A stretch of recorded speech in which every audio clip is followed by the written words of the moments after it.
Really cute. She's really liking these seeds there. But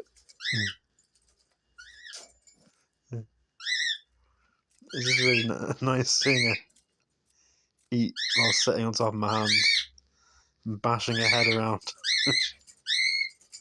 And she keeps hitting me with her beak when she does it.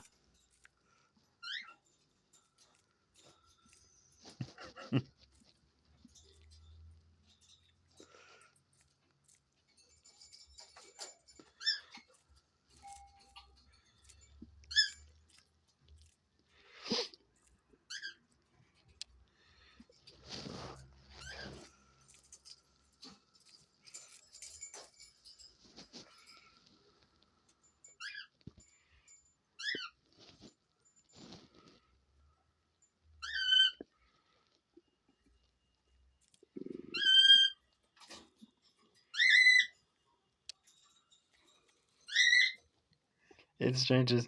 This shouldn't be as much fun as it actually is. Like trying to balance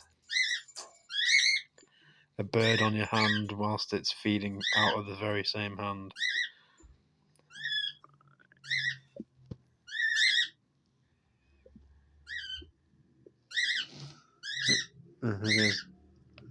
You scratch yourself or fly off. Yeah, fly off.